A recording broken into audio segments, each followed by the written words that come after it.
for the hardcore. Jungle VIP. Reach the top and I had to stop. Too much bad boy following me. I want to be a man on the right tip. I listen to good music. I don't want to be like the other dicks. I want to be absolutely bombastic. Remember hardcore and me in the jungle when I was coming with part 2. Once again, tell your friend hardcore firing at the wax, and it's all because of you. Wicked sound music, top MCs and lyrics. Nobody not clean up and screw. Black and white come together, there are no bad vibes. The way it was, love from me to you. Telepathy every Friday at the White Club is where you will find me. Rockin' and shocking, jamming till morning, it's the only place to be. Been here and there, everywhere down here, got to have atmosphere like telepathy. Nice and decent people raving, top DJs playing, I feel it's natural to move my body. Club telepathy, it's the place to be. When you come down, then you will play Lixie, hey, shooby-dooby-doo-way. With DJs like the Brocky, Mickey Finn, Swanee, Groove Rider, Randall, and the resident bad boys, Andy C, Blood, Divas, and the SL. Christmas Eve featuring the Flinty and the Demon Rocker. It's only £5 before 11, £8 thereafter. Make it a date on the lane. Telepathy crew, you know that we love you. So if you're on the matter, don't hesitate for some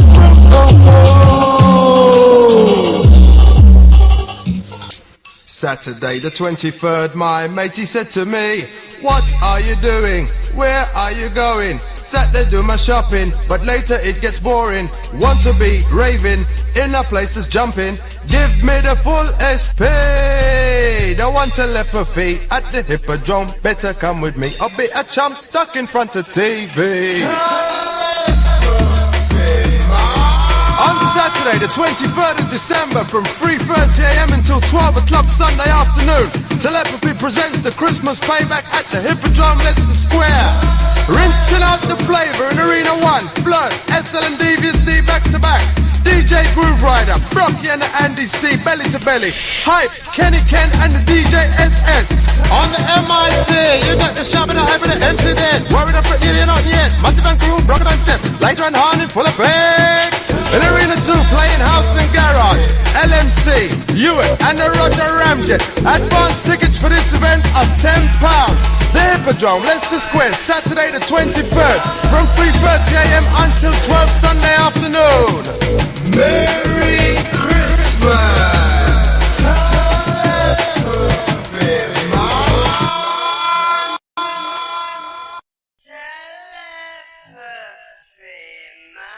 Telepathy, Boxing Day, the big party.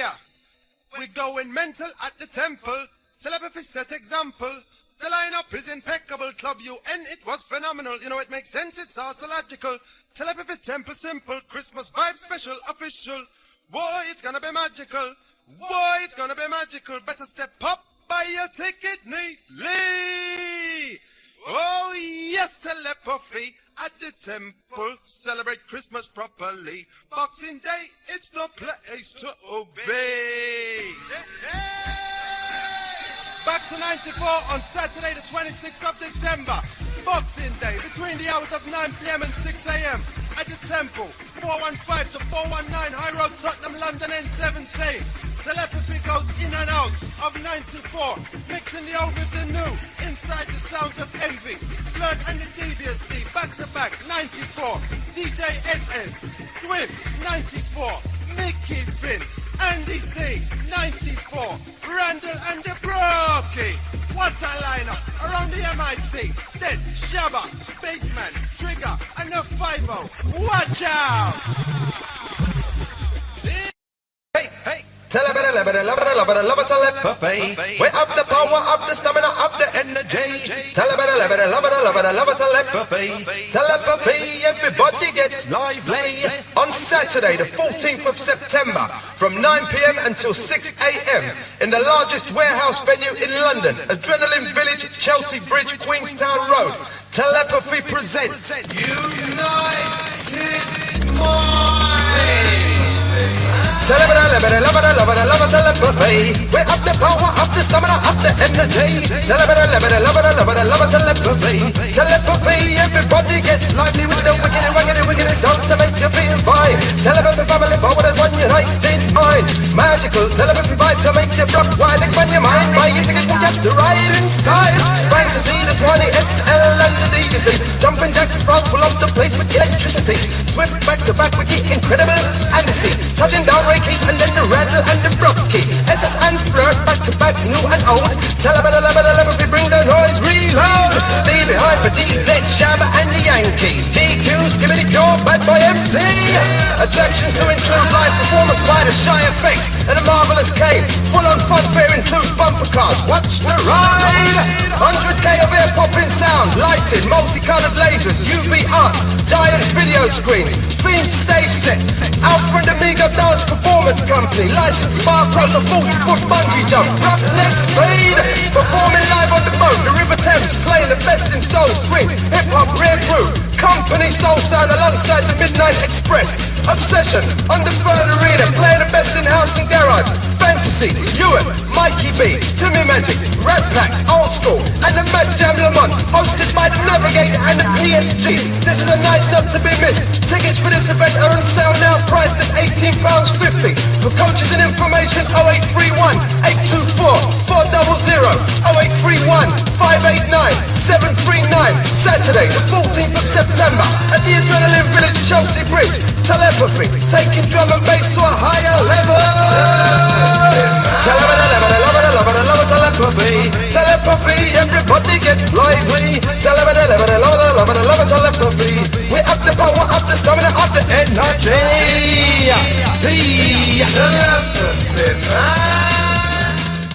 Listen to NTS, and this show's all about Telepathy. Telepathy was a jungle rave that ran from around 91, still doing bits this day. I was lucky enough to speak to the promoters behind it, Sting and Brett, and also DJ Dlux. Now, Sting was involved with Telepathy. He also ran Stratford Rex, which is a famous venue, music and rave venue in Stratford. And these guys were also involved with Deja-Vu FM, which was and is still one of the top pirate stations out there. So it was amazing to get the chance to speak to these guys about all the different stuff they've done, and an amazing contribution they've had to underground music in the UK. And so the interview runs, and then we've got various clips from different parties that these guys put on. So I hope you enjoy. Keep it short. Thanks to Sting, Brett and Dlux for being kind enough to have the chat. Thanks for Rollo for putting me in touch, and keep it locked. Cheers. No, I mean, I've always been, my family's always been sort of musically orientated, but you know, my older brothers had a sound system back in the day called the Musketeers, amazing. And I'm going back to Chicken, Amherst Road, which would have been like, they're still going actually, yeah. So for me, I was always sort of, you know, enveloped into the music, constantly listening to music. And it was just a natural progression for me at school. The guys that I used to go to school were of a similar mindset to myself, in so much as we was all into music. Do you know what I mean? So we started a sound system at school. I think I must have been 15, 16. We started Sabrina Sound, myself, Mark Winter, Dennis Winter, Harold Morris. And it was kind of strange, because at the time we were considered to be quite young to be in this, you know what I mean, that vibe. And it was like, how old were you? Like 15, 16. Yeah. Well, yeah, various age ranges. You know, anything from 20 to 25. But we were considered to be like, you know, youngsters on the scene.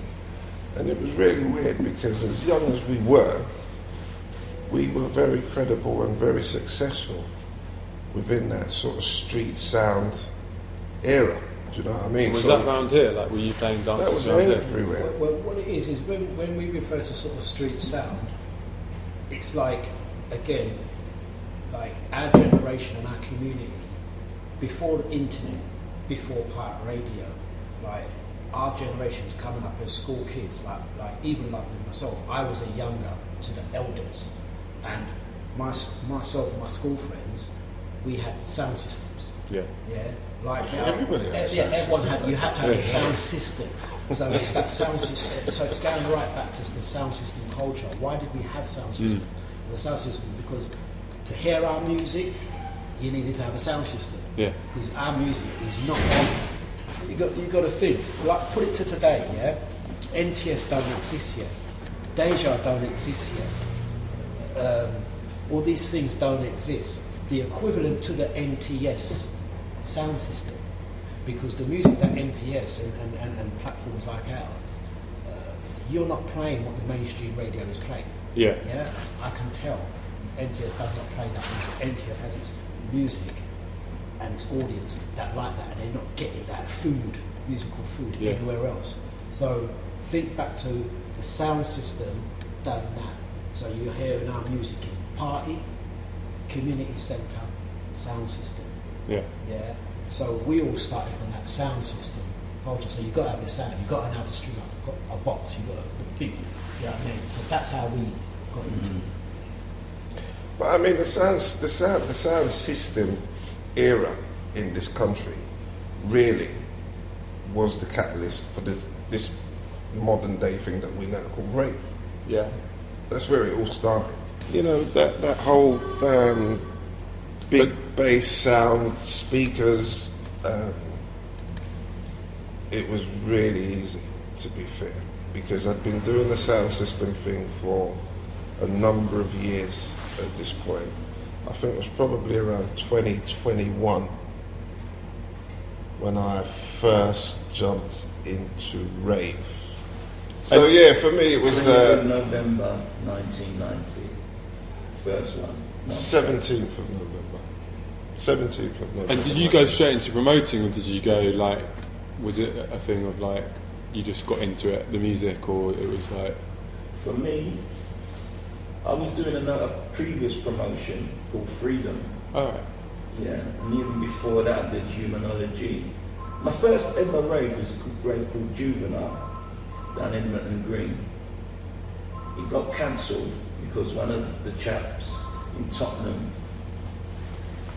fatally stabbed somebody, and they were from Edmonton, and because the venue was in Edmonton Green, they cancelled it. But that was my first foray. Thought like this is something you could do. I ain't gonna lie to you, mate. A guy called Don, who's my good mate still, he was the first person to take me to a rave. And I ain't gonna lie, I was like Ken. I was like, I'm your Funky Express, I'm your Rap Attack, I'm your Soul to Soul bod. Yeah.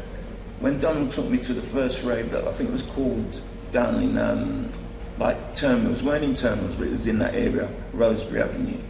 He took me to a rave and went into this gaff and went downstairs. And I'm saying to him, why have you brought me here? What's wrong with you? I'm not in, what's this? And I nagged him like a wife. We got in there at 12, we was out there by 1. Yeah. But one thing remains true. There was one record that I heard, and it was like an earworm in my head for the whole week. And then Donald comes the next week. He goes, Brett, come on, we're going out again. I said, listen, mate, we've already been through this stuff. What's wrong with you? And I'm nagging him money. He got in the car, he's driving. I said, where are we going? I don't know yet. I said, what? We're going to a party, you don't know where it is?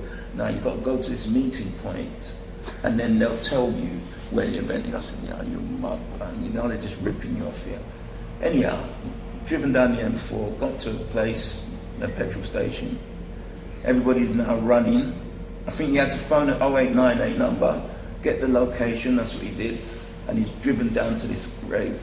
All I can remember is arriving on the road, and it was like the feeding of 5,000 people just walking down this road, cars double parked.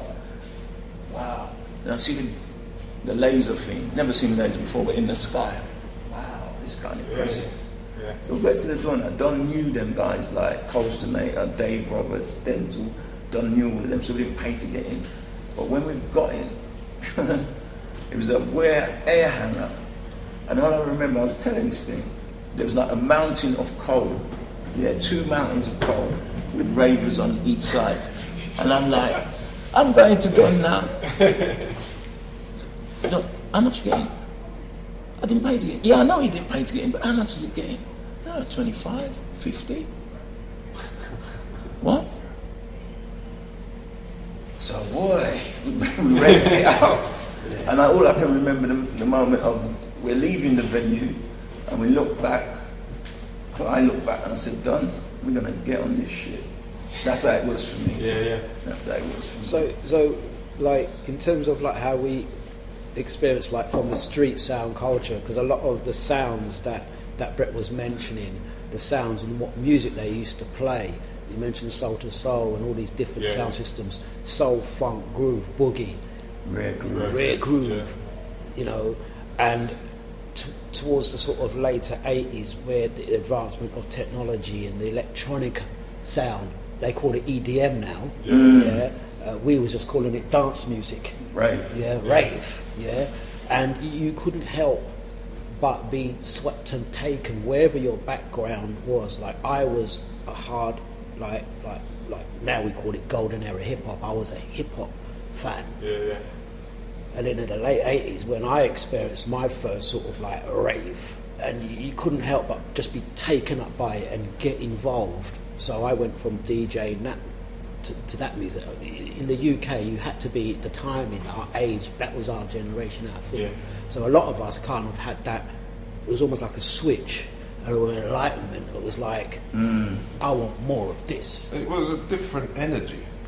Where we was coming from was, it wasn't a BPM thing, it was just an energy, different energy. Having been in street sound culture for as long as we had been, to experience that first rave, it was like, fuck, you know, what's going on here? 100%. You know what I mean? This is vibe, this is energy. And it was a multicultural thing as well. That was quite a new experience for me, because most of the stuff that I'd done prior to that had been black orientated stuff, because street culture, street sound culture was then a black orientated thing. So to go into a cosmopolitan mixed environment culturally, like a real mix and blend of different people, that's the beauty and that energy, it's really, really nice.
can see you, but I can't hear you. What the hell is that? What's that? Oh, why? Believe me, another one goes into the roast. And remember, the question why will never be answered. On the roast crew, big up. Gonna go to telepathy. The sound they call why. That is the question.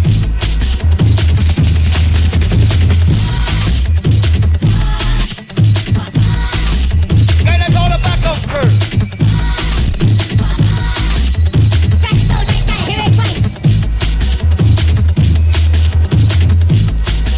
Some originality. This is like Misha, Philippa. This is like Sue, Wendy, Natasha. This is like Bonnie, Leon, all the ladies.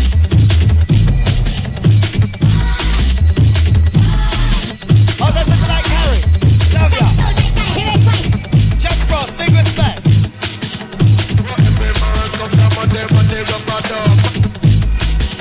Mother Jack Frost, big respect.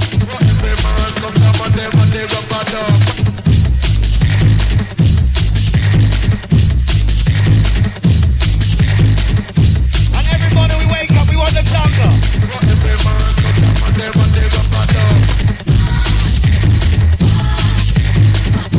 That's the question, why?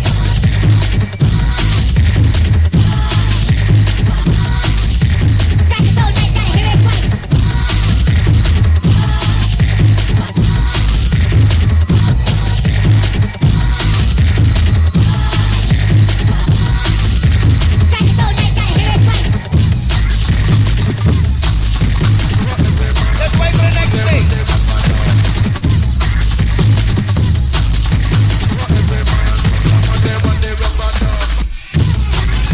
All the ranting crew, massive respect. To the north, to the south, to the east, to the west. This is just for you, London.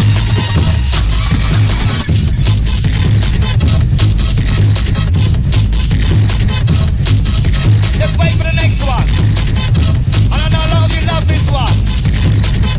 Sister Antonia, Martina, all the premonition crew.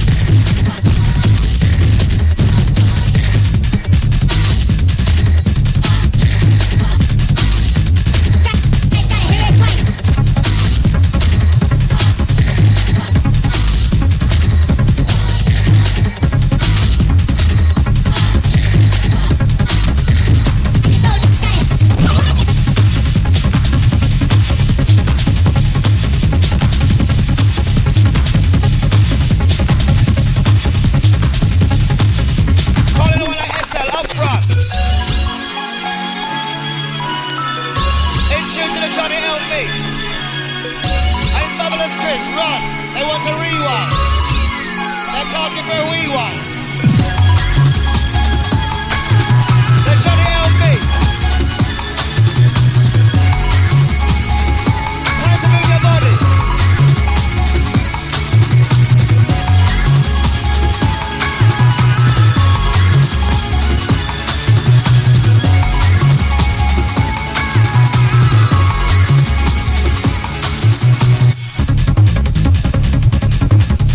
In tune to the national anthem.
Chris. The Johnny L mix. It's full of tricks.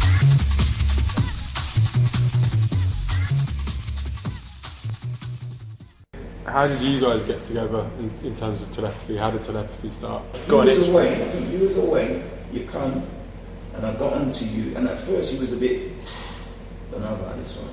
Because I remember the night, we were worried, and we thought no one was going to turn up at the first one. Where was the first one? What actually happened with this guy? Because I can remember it specifically. We used to work at the same place. Yeah. We used to work for BT. We can say that now. Because And by that time, I'd been to my first event. I'd been to King's Cross. Paul Ibiza. Oh yeah. Had it was Ibiza back then, wasn't it? Respect, definitely. I went to one event there, and that was an enlightening experience for me, as I said. Yeah. And then coincidentally, Brett popped up and was doing Freedom at the time, and I was like, well, yeah, I'm into this, and I can actually get a warehouse, which was Marshgate Lane. Wow. The legendary lane in Stratford. Wow. So it's flats now, mate. I was down there the other day. Well, it's funny because over the years I've done so many things in East London, but more specifically Stratford, i.e. Telepathy, Marshgate Lane. I used to own the Stratford Rex, the Wax Club, plus EQ nightclub. Island was Ilford, East London, but that was Ilford. But more specifically in that area that we now know to be the Olympic Park. Yeah. You know, so much was going on in that area specifically. Yeah. You got to give my man that shout, don't you? Who was that? Genesis. Because they were doing things, Yeah, I think Genesis did. Dungeons, them and that. Yeah, I mean that's all East London. I'm talking specifically Stratford, but yeah, I mean there was a hell of a lot going on in East London in general Because in the terms warehouses of were rave. Yeah. All around the area that is now known as the sort of Olympic Elizabeth Victoria Park area. So it's Stratford meets Hackney.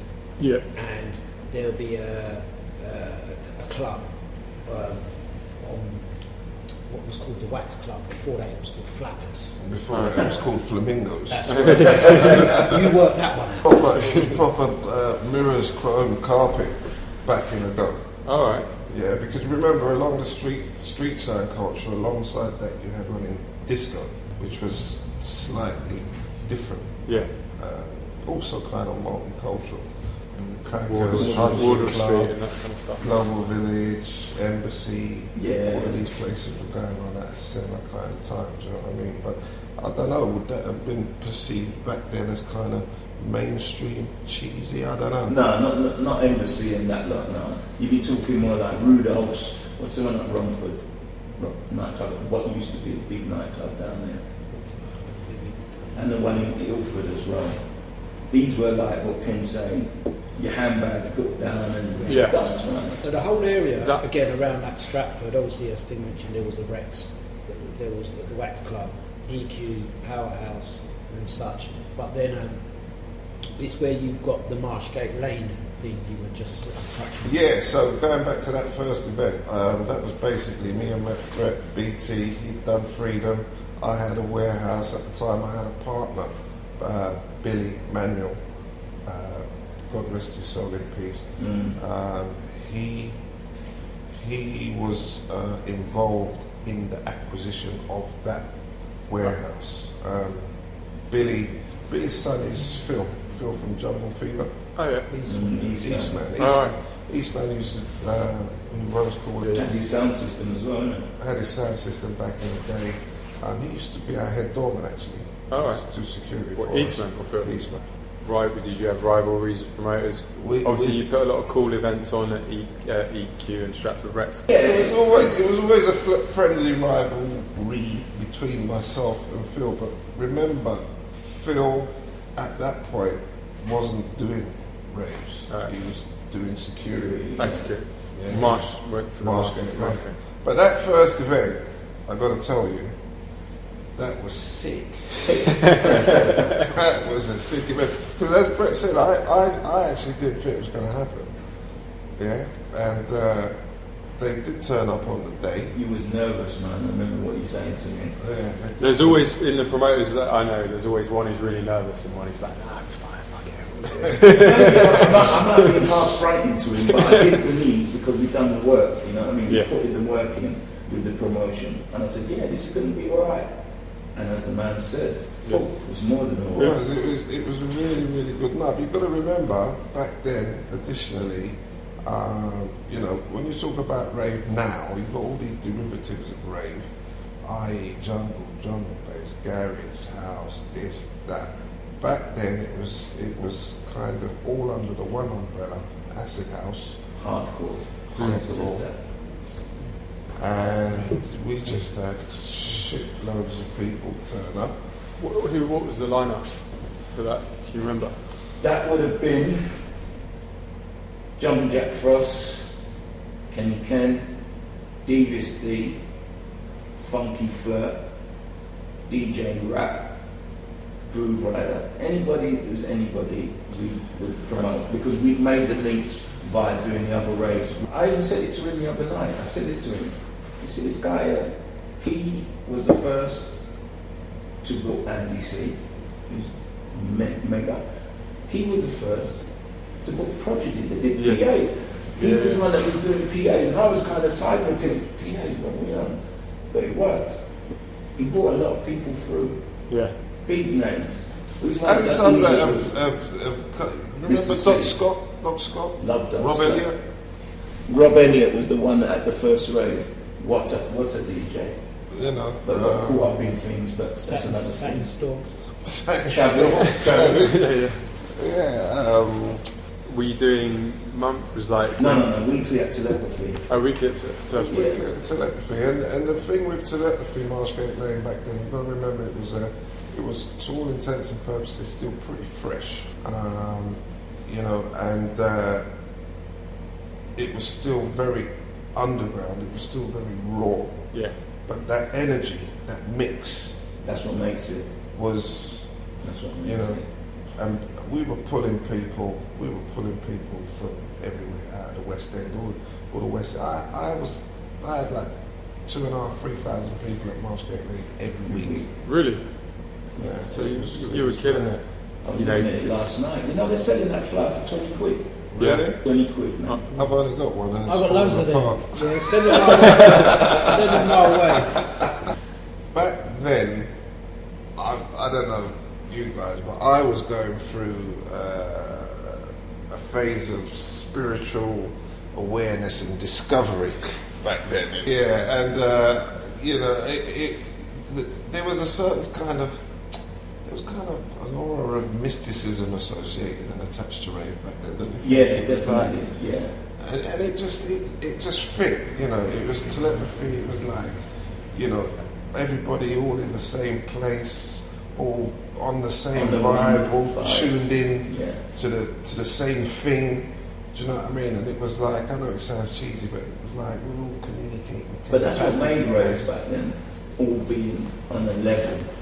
That's what made the rave, and that's what people were into. Wanted to be with like-minded, thinking people, loving of a particular music. It's not like that now. That was one of the core things for raving. Yeah.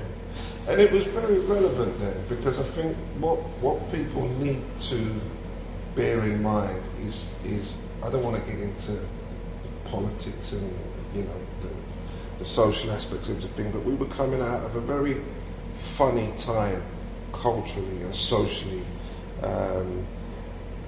You know, there was a lot of that was around the time of what was the 80s, bro? Yeah, it was the 80s. It was a bit Thatcherism and the miners' strike and new drug. People with disposable income, young kids. Yeah. Boom. Yeah, so to be in that environment with that energy, with like-minded people at that particular time, it was a done deal. Yeah. It was a done deal. It was an eye-opener. Like he says, culturally, listen, I don't want to get too political, but I got to say this. I would not have met people that I've met and socialised with if it wasn't for rave. Yeah. Because I wasn't in that world. We were in a different world where we didn't mix, but when we come to this world, people mix and we thought, wow, I'm talking with a fucking stockbroker, even though he's nutted out of his head, we're reasoning. Those are the sort of things that were going on. You're meeting people from all across the country you'd never have met. Yeah. And that was a good cultural point that you made, definitely. But it's not like that now, is it?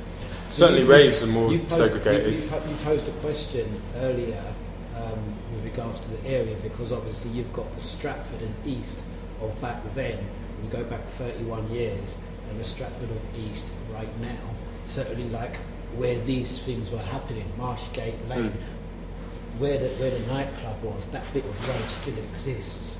Do you know what I mean?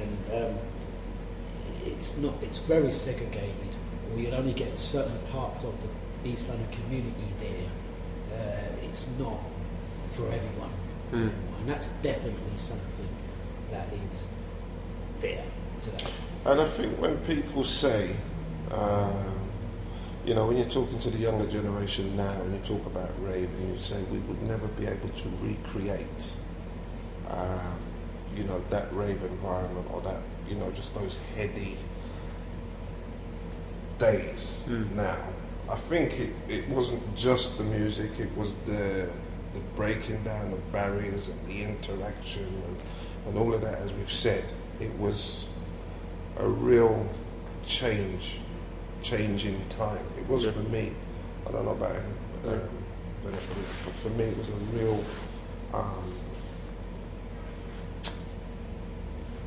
as Brett said, you were meeting people and interacting with people, and it just kind of made you feel like, okay, yeah, this kind of makes sense. Yeah.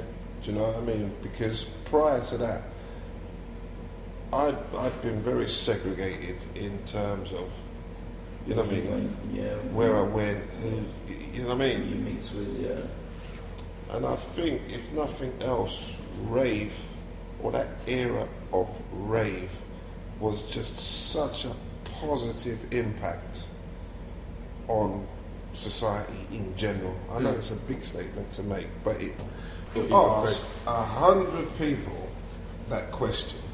You will get 100 different answers. Right? I've noticed that over the years from talking to people. When you talk about the transition from acid house to drum and bass to jungle, you get 100 different answers from 100 different people, right?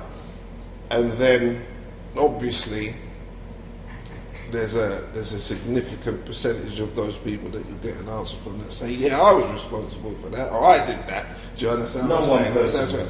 No. But you were one of the events that clearly had an impact on that. For me, just quickly, I just followed the music.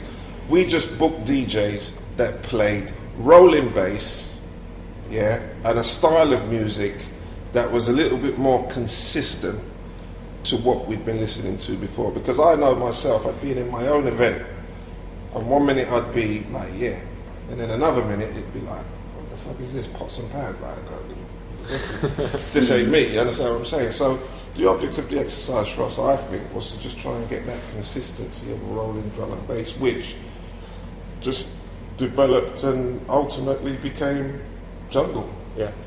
For me, he might have a different perspective. Sorry, I mean, what Sting was mentioning, he's quite right. You ask 100 different people, you may get 100 different answers. My answer would be from a perspective of a production point of view, because what you have, and it touches on still what Brett and Kenny were saying.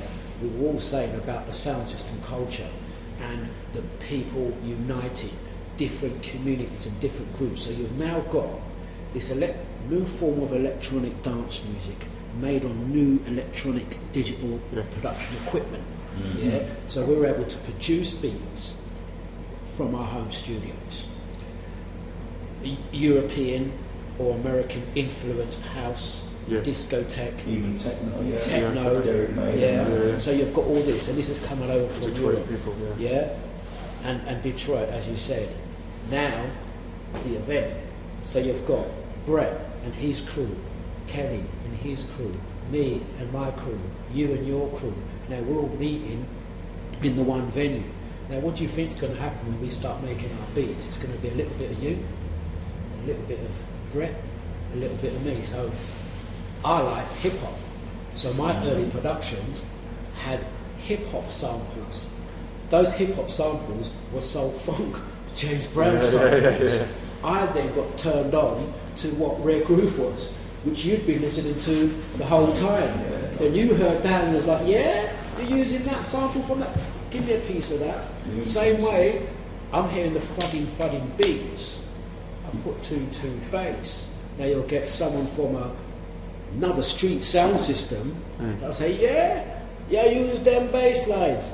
I'm coming in. Yeah. So what was happening was, with the collection of different people from different backgrounds, it was infusing different elements from everyone's. If you listen to the music from 88, 89 to 94, you're hearing the music went from 1 BPM, say 120 BPM, let's say, to 160. It felt like, to me, I was producing this stuff as well, it felt like every month my beats were getting faster. And we used to say, at this rate, it's going to be 1,000 BPMs by the end of the year. So the music was changing, different influences were coming, and something stuck, and something's connected. And some of the DJs were just excellent at just banging out that stuff. You know what I mean? And the jungle stuck. Yeah. I think it was, I was going to say, I've always thought it was hardcore, acid house, going to hardcore, morphing into jungle techno, but then jungle, then drum and bass. Do you remember hip house? Yeah. And the early songs. So I remember house, acid house, Hip house, yeah, I remember then that. hip house. You dug lazies and you shut up and dance and you did, because Let it roll. let it roll, and you get this music. And you know us in the UK, whenever we have something, we got to stick an MC on it. I'm just about to come to that. Yeah, whatever it is, if you create a musical genre today, give it to it, then we got to stick an MC on that. The sounds of the underground. Nothing else better. Raw. Hey, the jungle's raw.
Wicked tune! Who wants to rewind on this show? You best come positive if you want to rewind. Otherwise you not get the rewind. See?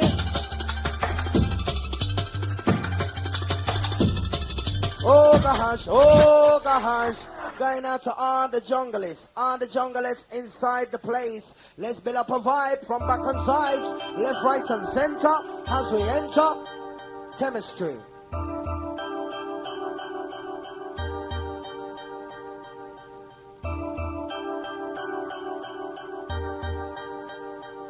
me can't stop. Let me tell you, me can't stop. Me chat so much, they come milling with Rome, but me can't stop. Let me tell you, me can't stop. Me chat so much, they come milling with Rome, but me can't stop. Let me tell you, me can't stop. Me chat so much, they come milling with Rome, but me can't stop. Let me tell you, me can't stop. Me chat so much, they come milling with Rome, but me can't stop. Let me tell you, me can't stop. Me chat so much, they come milling with Rome, but first me get warm, then me get hot. When me get hot, me get boiling hot, yes. Me love to chop on the jungle track. Vision of bad boy, lyrical diplomat. Me at the pop, super, done, notch. Step up, life up, rock out and come cross. Make on the jungle is bad, oh gosh, oh gosh, oh gosh. Hey! Hey, Brav!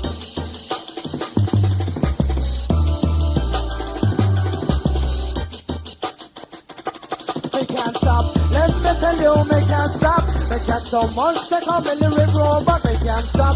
Let me tell you, me can't stop. Me chat so much, they come in the river, but me a dapper, super, done, notch. Step up, life up, rock out and come cross. Make on the jungle is ball, oh gosh, oh gosh. Massive. Come! You think send me done? Ha ha ha ha ha.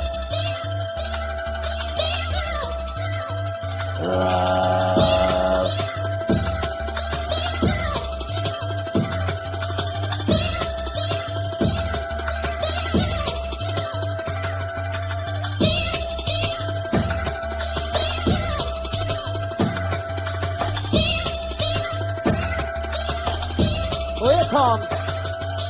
Jungle in the face, move to the base. Back on the case to make the food great. Yeah, yeah, we got the place. Jungle in the face, move to the base. Jungle in the face, move to the base. Back on the case to make the food great. Yeah, yeah, we got the place. Jungle in the face, move to the base. Don't come too early, don't come too late. You been loud out there with head. Good and nice and ready place. Playing the music with a good taste. Jungle in the face, move to the base. Back on the case to make the food great. Yeah, yeah, we got the place. Jungle in the face, move to the base. Jungle in the face, move to the base. I'm back on the case to make the food great. Yeah, yeah, we got the place. Jungle in the face, move to the base. Jungle in the face, move to the base. I'm back on the case to make the food great. Yeah, yeah, we got the place. Jungle in the face, move to the base. Massive.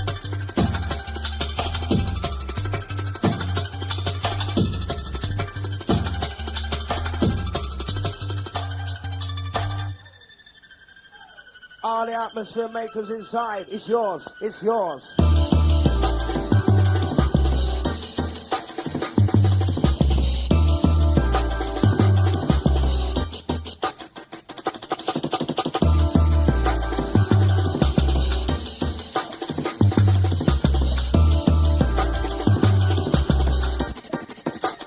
Chemistry.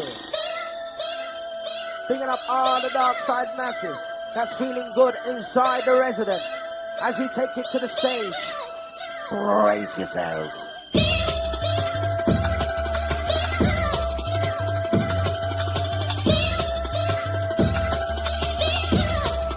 Roughing it.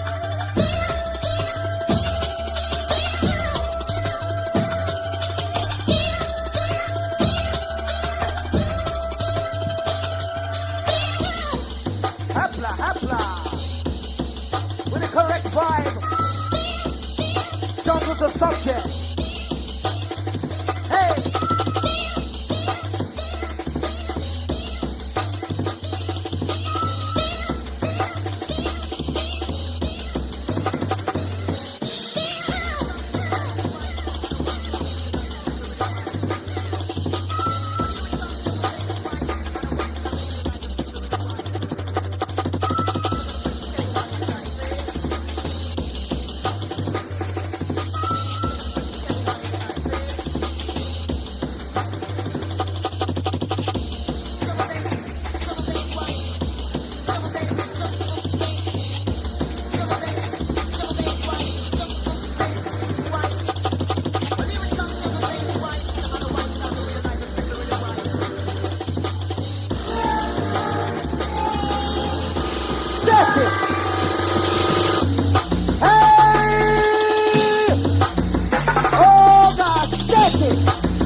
Reload, pull up, wheel and deal. Hey, hey, hey, original bargain deal. Only telepathy saying, hey.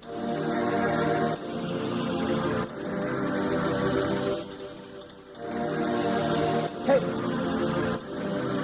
immaculate vibes. Only telepathy. Run things correct. Stain, I am in. Well, here it comes, jungle days white, and I'm on a white start to realize the trigger rhythm wise.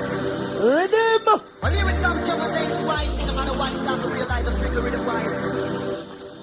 Special request to everyone inside. Hey, hey.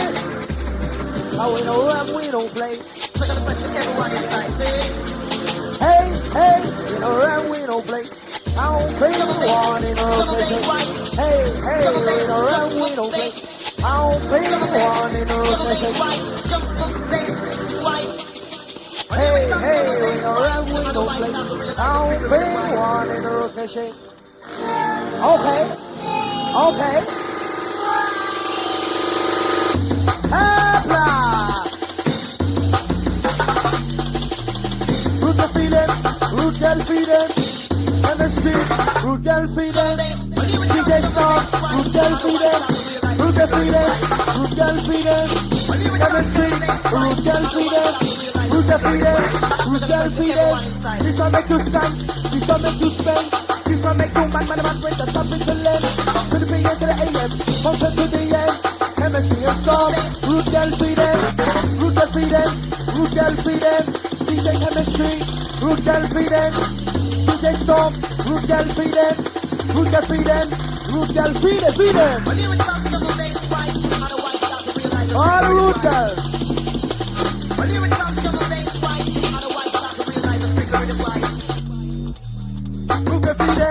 Root the feeling, chemistry, we are root the feeling. Root the feeling, root the feeling. DJ Stop, root the feeling. This will make you stand, this will make you spend. This will make you man, break the top to the end. To the bring it to the AM, function to the end.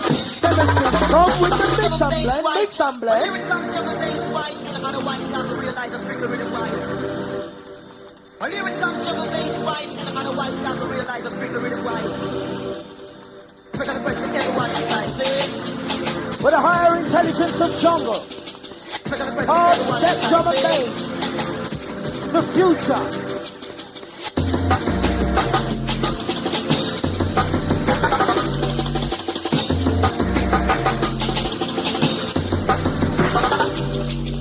Well, here it comes, jungle days white, and I'm on a white start to realize the trigger rhythm wise. Special request to everyone inside. Say.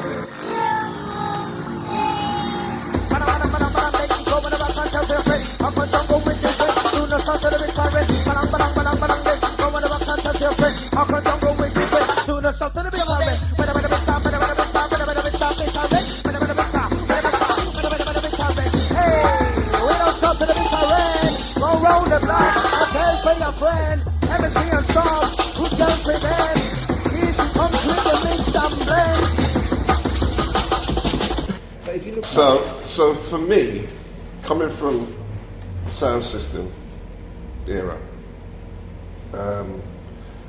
you know, the MC brings the hype in it. The MC brings the vibe. The MC can dictate the mood of an event. Yeah. You got good MCs. You got shit MCs. You're selling yourself short, Ken. You're selling yourself short. Well, listen, before I just jump in, he brought the MC because that was part of our cultural reference. Yeah. Because that's where we were coming from. And let me tell you, when he brought the MCs, a lot of the DJs hated it, mate. Really? They didn't want it. They did not want it. But we realised it's a key ingredient to setting that vibe that he's talked about. And that's why we built on it. By bringing in MCs. And then the DJs, I would say, they what would we say? They just got used to the guys. They started. I remember when they used to turn the mixer off. Yeah. We would regularly. sometimes we still do. But the thing is, you had the sound system. Many of the original, like pioneering jungle, hardcore, rave MCs didn't start as rave MCs. Ragga Twins and all of these guys. They came from different, and they brought their spin on it. And then you had the host. Toaster, do you know what I mean? That were talking between the tune, because you got to think now when DJs weren't double deck mixing and they was playing on a single deck and you had to host in between the tune. They brought that element. After a while, there were DJs that would not like that because you're talking over the music, and then you start working together and knowing when you're going to mix, be quiet. And then I'll give you. There was definitely an element of animosity between DJs and MCs, especially earlier on. Yeah. But we used to do the Wax Club week in, week out, week in, week out, week in. Jungle. Weekly jungle, yeah. I mean, I don't know. I mean, for me, it was easy. It was a natural progression. But what it did was it gave us a proving ground for a lot of DJs and a lot of MCs, because it's weekly, it's week in, week out.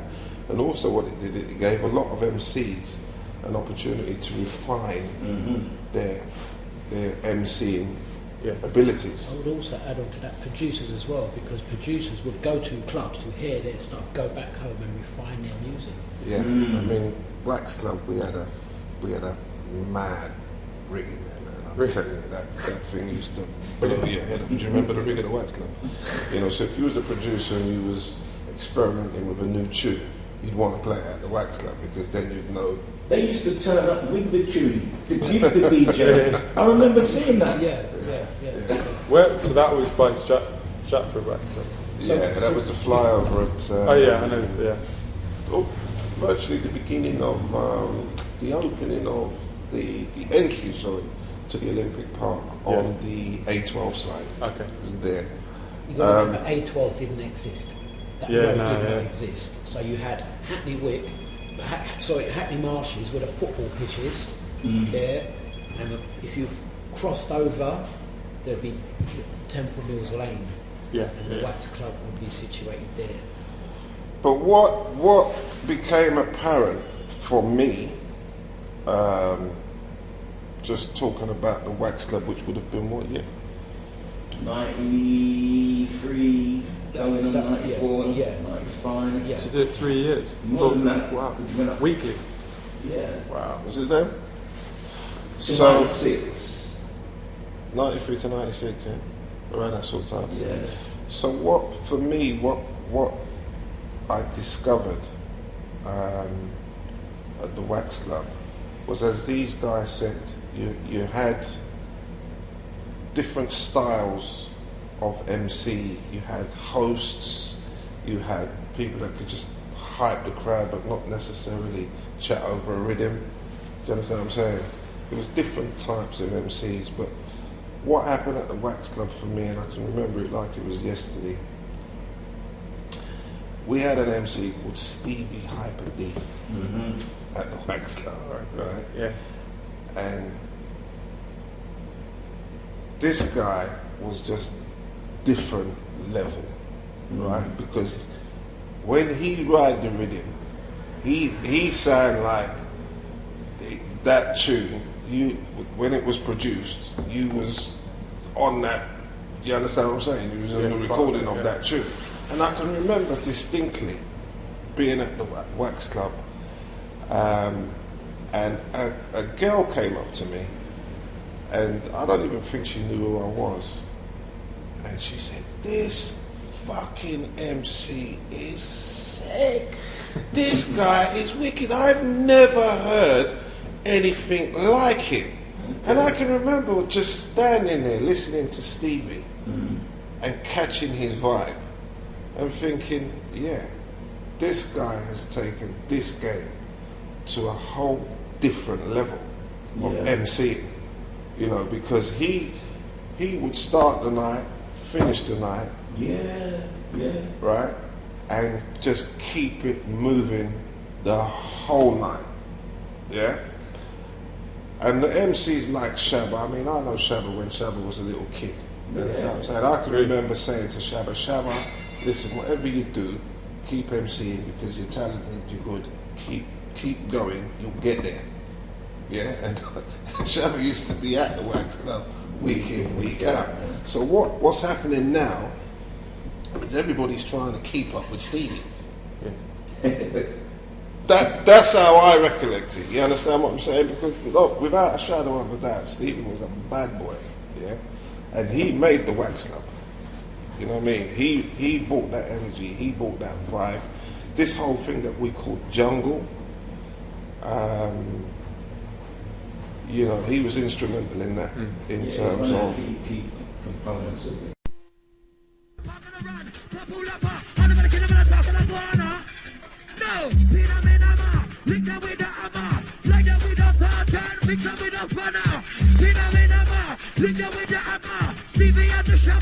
Yes, you know me,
Yes, as we take you back, matter of fact, play with a wider black, some more fashion. If the words ain't the process so you proceed, but I rock the spot to make your nose bleed. When I make up on the rhythm, make a rolling stampede. I will win up some moon and I'm burning up some weed. But too many young girls them are start breed. It's better you go listen to your week 23. For real, we're slamming on the top plate steel. I'll be rocking and something good for your nationality. Come and get the way of the ability. The old but the baby of the authority. I make go jump up and down with that no energy. And then I make up the night of the charity. And so they have the fella and the versatility. The other MC me have to be duty. Let the people in the bed be well happy. Hey! And smoking and feeling very. Now when I'm in the mood about the body, when I'm in the mood about the body, I be with a skimmy L-I-V-E lively. When I'm in the mood about the body, when I'm in the mood about the body, I got to give it the energy. Gonna rap when I'm in the MC. We're L-I-V-E, L-I-V-E lively. L-I-V-E, I be with a skimmy Bible and Navi. Now when I'm in the West Shabby, when I'm in the mix with a 1, 2, 3. Hey! When I'm in the mood, say you and me. You and you. Pick up a smile and underscore. This one they get to go a double-edged score. We have to get right, they get that they bend you with all. I say that I'm around with the mic stand. And they will make up and look at the version rebel. Pick it up from the version. And they will make up and come into the session. And they never know me up there, I get up me all. Pull up when they live up, pull up when they go from. But I'm on no freestyle. They for my stand. They can't dance.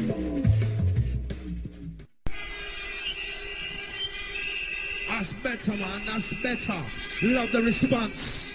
That's right. Yeah. See, you're here to express yourself within reason. See, you make as much noise as you please. Oh gosh. This is an auditorium. Hold on, my brethren. Hold on, them. I can talk to them a minute. See, this is the 7th birthday party inside Telepathy. See, You've already witnessed destruction by the Marvelous Cain and the Wild Child, see?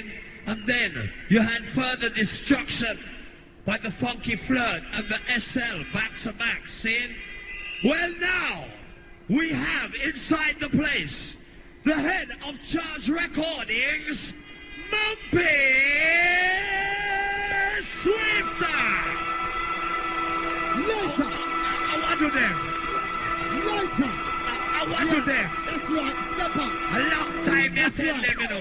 We're like you. We're the same as you. I You want to touch us? You want to give us some celebration? You want to touch us? Step up, see? Feel no way, see? You want to show some love? Don't feel no way, see? Step up. We're the same as you. We ain't no different from you out there. My lights are breaking over there to the back there. Yeah, I see you. I see you, my friend. Yeah, I see you, my friend. Same way. Lights up, my friend here. Lighter. They want to see the masters then push up Shall them we fly? lighter. It takes no effort at all to push up your lighter. We show that you're live inside Telepathy tonight. Saint, Mumpy, Swift. Step up, Shabba. Watch this, yes. Outside of Mumpy, Swift. Cool FM crew.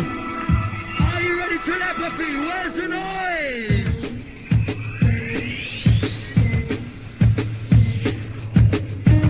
As you roll the stuff, time to get dangerous. This one's ambitious. With the birthday party, Mumpy Swift.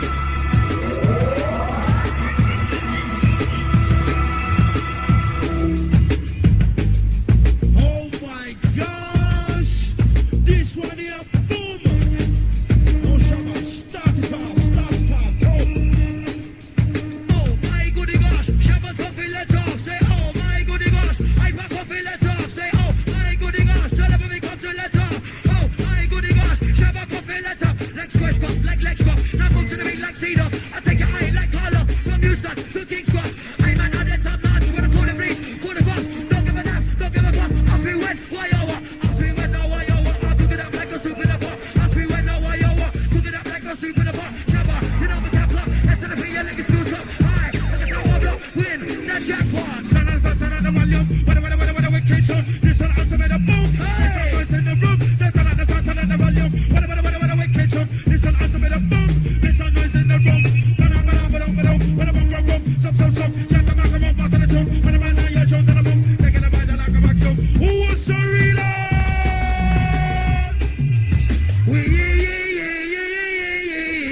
We are number one. And again, Telepathy. and again. Now go round the block and tell for your friend. Wheel and come again, cause jungle will defend my friends. And I like Hyper D, Shabba D, 5-0.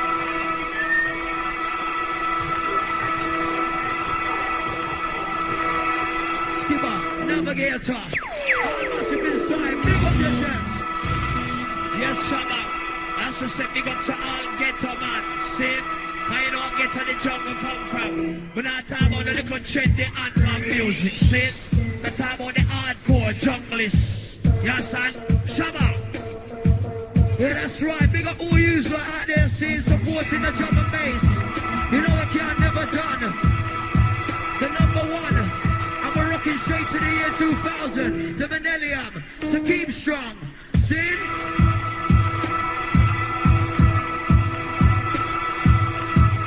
Laughing rock and come in. Have you really seen what I've seen? Hey! Yeah.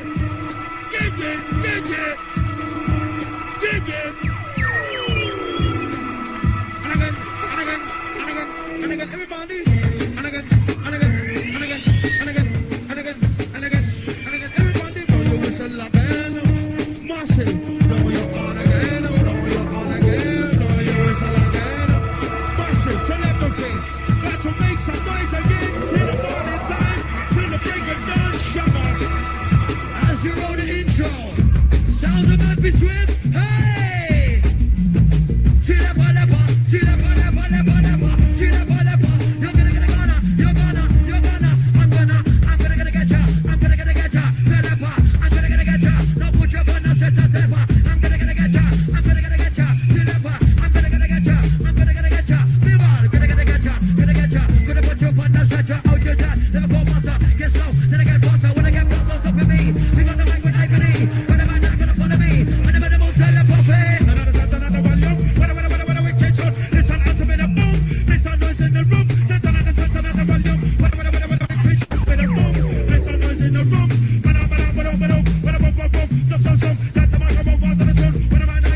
3210. Right with a minute, over the go, with a right with a minute, get the show. Right with a minute, over the go, so all my sisters, hear me now. Right with a minute, over the go, with a right with a minute, get the show. All my sisters, hear me now.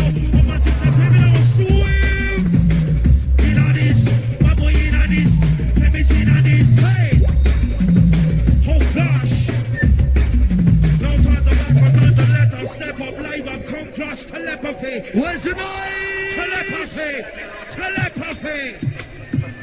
Do me a favor, I tell them later, we'll be greater, no time for the perpetrator, mix up on the detonator, wow, like an alligator, later, we'll be greater, good to the week and get the hyper, we'll shabba, in the corner, money now, we'll never go to, rough neck, renegator, and the mic at Alpha say Ada, pull up, this one rough neck, renegator, and the mic at Alpha say Ada, pull up, this one rough, hyper, not change your stuff, bubbly, wow, music meant to make it small, double bass, versatile, right, sack, crocodile, listen to the intelligence sound, the sound of now, keep so well, I get out, he just show you how, smack, pull up, bang, pow, I'm gonna make a wipe around, don't cover that silicon, I know silicon, how you motherfuckers like me now, rockin' and roll, that's for sure, now you want more and more, oh, make it slow, you know the score, get on the dance floor, rock, back, right, left, think of it, hyper, run on with the flesh, not to the people, not to the guests, man on the toes, get in the dress, this is the double up, professor, come to pressure, not distress, take a profession on the rest, eastern, southwest, I'm gonna make everybody sweat, what do you expect when I'm around, I said, don't matter when they're gone, the internet, the niggas, and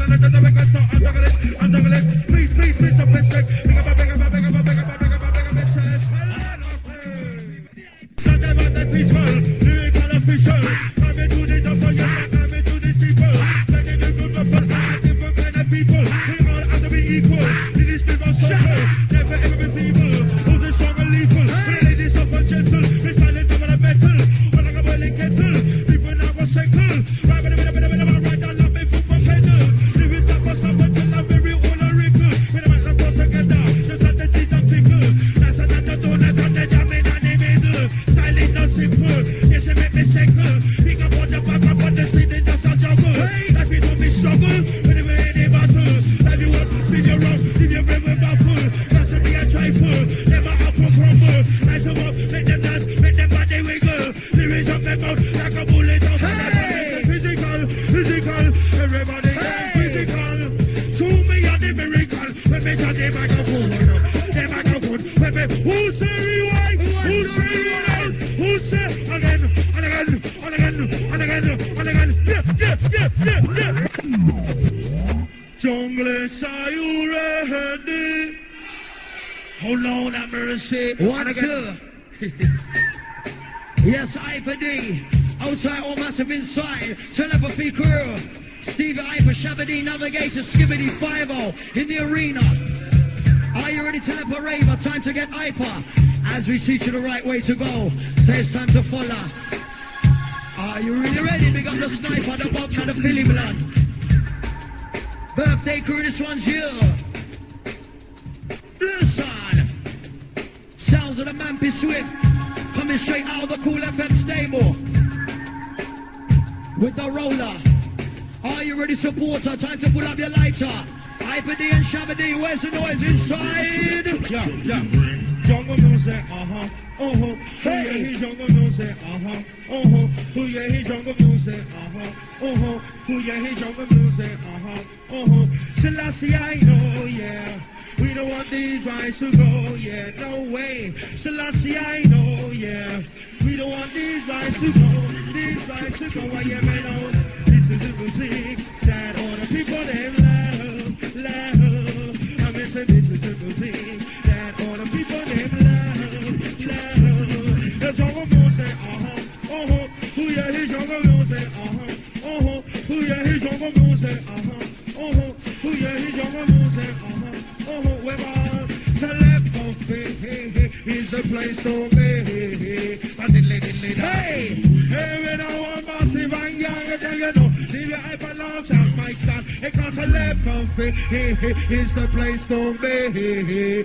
Massive in the place, make some noise. Blow your whistle, move for your body. But Telepathy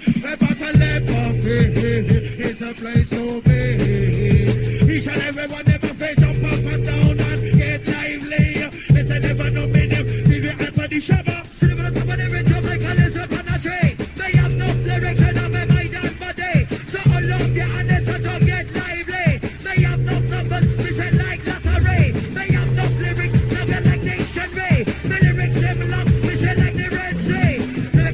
move, and lyrics to make you lively. Lyrics to make you trip off, they say lyrics to make you A. Up and them like bad boy shabody. When the rinse up, this is a telepathy. Some for the gonna put the beat to free. Who gonna make it shabody? Some of them will never never did. Who gonna make it Ibody? Stop, digga digga digga digga digga digga down. Give me no girl, no even no man. Give me no each and every one. Now you're not talking that. Digga digga digga digga digga digga down. Give me no girl, no even no man. Give me no each and every one. Now you're not talking that. Like up, and then they down, and then they sun. Make the people jump up and down the road. The microphone talk on top of the day. Hey, come with me style and I'm a shot. It's in the end of time. Invitation means up on my hammer range and you want. You should have taken a show. Hold the microphone for long, and you're gonna deal with the origination. Don't play the right, no one run. Coming up and down the sun. Come make up with you. Give you satisfaction. It's all kind of people and the sun. Coming up, coming up, giving out everyone. Who's the rewind? Reload! Shut up! And again. Shabba. Ipa, you're going cool. Like the North Pole. Outside, all massive inside. This one's a personal favorite. Long time ago, you remember this one. All original, true junglist, jungleette. Pay respect, see? Yes, my DJ. Are you ready? We're the original Telepathy crew there, man. Lighter, burn it down like a Christmas tree. A Christmas round the corner. What was the vibe like at that weekly? Was it? It was sick, but it was, it was edgy. We use that term because it's a more diplomatically friendly term. But if was it what night was it? Was it if like you wanted Sunday? to take your life in your hands, you go to the Wax Club. No, it wasn't that bad, but it was edgy. Was it on a Friday? Friday night. Yeah. And the vibe was just raw. It was underground. It was bass. It was fresh. It was a different kind of escapism. You got to remember, chemicals back then were not like chemicals now. Do you know what I mean? Well, I wouldn't know anything about that, but it really was. It was a proving ground, but it was really creative, and in my opinion, it was a cornerstone. It was a foundation for this thing we call jungle right now. Do you know what I mean? And he's for a young white guy to entertain some of the hardcore that was going at Wax. I'm telling you that now. He had to be good. I mean, how old was he then? Like, 15, 16. Shabba was just a young kid back then. But wow, he must have. The same could be said for Andy. Was like a geeky little white kid. You used to get security to walk Andy to the DJ deck and take him off. You're thinking tell it how it is. Who's this kid? Is he lost? Like, what's he doing in here? Do you know what I mean? Yeah. But then he would go on and play and light the place up. That's what influenced him, his Long Dark Tunnel tune. I remember him saying that. Really? Wax Club. Wow, that's amazing. Yeah, but there were others as well, and you can't forget people like MCMC. Because he brought Stevie when they used to dig together. Yeah. For me, I was into the Northern MCs because of the realness that they talk. I know it weren't everybody's cup of tea, you know. But when I used to go up north promoting and listen to, I said, yeah, these guys are bringing something different. Yeah. And that was my reason for using a few of them. Do you know what I mean? I mean, we did an event based around Bassman. We did the first Shabba's birthday, where we were putting the MC front street. Then we did the SAS and the Shabba Skibber. The shift. And then we did the Bassman events, which are now commonplace. I'll tell you what I remember. I'm not an MC. I'm a producer DJ. Yeah. I know you want me to MC, but it's not going to happen. DJ was central. No DJ, no rave, no event, yeah, and you had to have the best DJs. So we would book, or promoters at the time would book DJs to pack out, and as a raver wants to know, well, what DJs, so you'd have a lot of the events with particular DJs on there, and then the shift I noticed, the mid 90s, where it became about what MCs were on the bill. Because I noticed when you done the Shabba event and the SAS events and these events, and there was like an MC's convention event and all this, and it became a thing about people wanting to know what MCs were going to be on stage performing, and that's when you saw a shift from the DJ being the main attraction for a gig to the MC being the main attraction, and that's something that carried on through to grime. Yeah, and as well, which some of the grime guys will mention, is that they saw the whole stage show performances from Jamaica, how those artists would perform on stage, Super Cat and Jamaica, Killer, Stings and stuff like that. And they would see how those guys would perform on stage and stuff. But then what was also mentioned as well was obviously you had the Wax Club. Telepathy wasn't the only event these guys was doing, I know, because I went to a couple of events that was in different areas. Yeah, you had, what was it? You had AWOL Paradise Club? AWOL was a regular on a Saturday. That was a Paradise Club that was also on a Friday. Friday and Saturday. I remember meeting you guys as well at Life in Utopia. Yeah, Tasco Warehouse. Warehouse, yeah. Or was that something you were promoting? Yeah. And New Jack City, was that one you did? Yeah. What does that tell you? Oh, you remember that? What does that tell you? Why is it? Because we just went in on that one, didn't we? I mean, looking back on it, maybe, but we sort of like, I just said, you know what, we're dealing with some hardcore man out here. Let's give them what they want. Do you know what it is? We never ever purposefully or intentionally set out to cater to the elements, the road. Yeah? Yeah. But they were obviously always present. But with that New Jack City event, it was literally like, fuck it, gloves off. You know, it is what it is. Do you know what I mean? DJ's intent to supply. Yeah. So where was that? Was that at Wax? Royal Express. Because there was all sorts of events. You had the Sobel Centre and all of it. Because obviously things started to Stratford, Marshgate, Leighton, certain Telepathy. But I can recall some of the bigger events actually happening in different parts of London. Tell them about the Sobel, mate. Because that to me is legendary in so many ways. Did you ever hear about the Sobel event? Michael Sobel?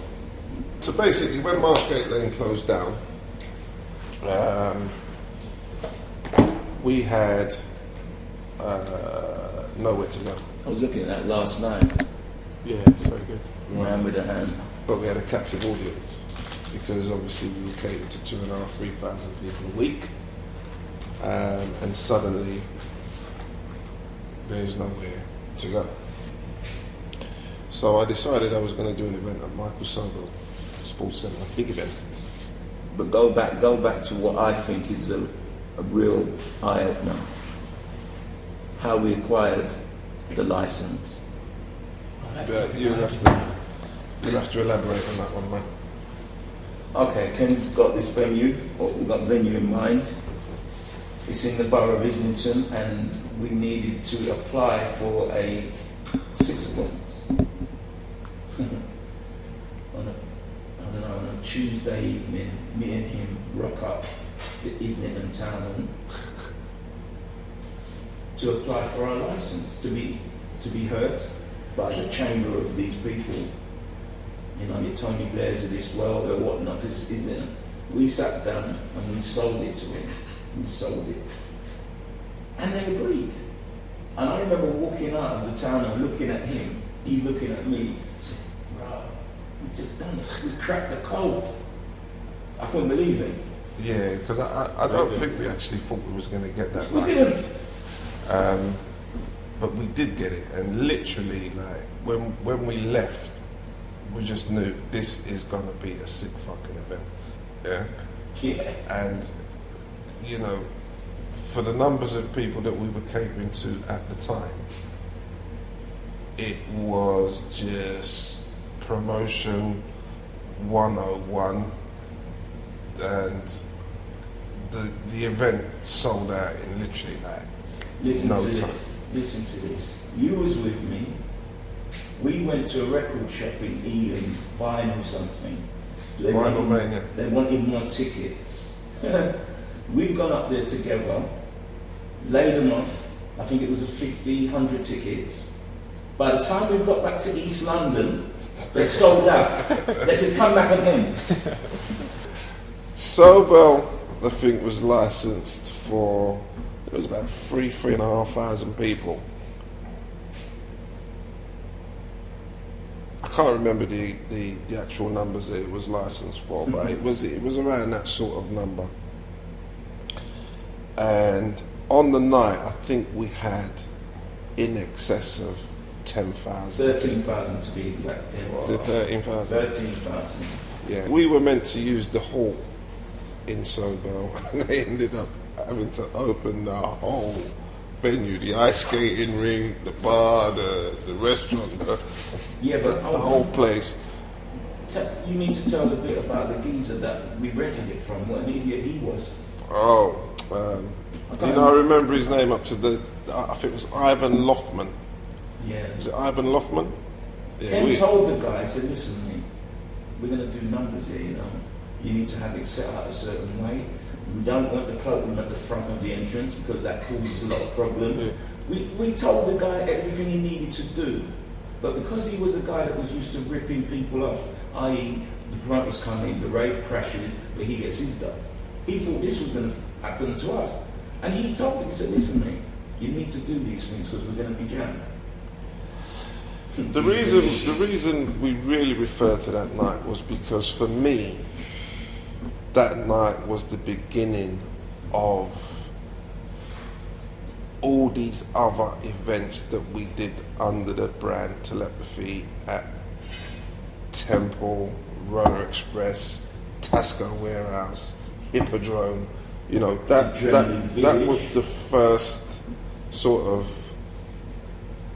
one-off event that I'd done away from Telepathy Marshgate Lane, and the hype and energy that was attached to that event, it was crazy. I don't think London had seen anything like that. But we knew that based on how the tickets were going. Yeah. That's how we knew. What year was it? Same year, wasn't it? End of 1990. Yeah, 1991. Was it 91? It might have been 91. But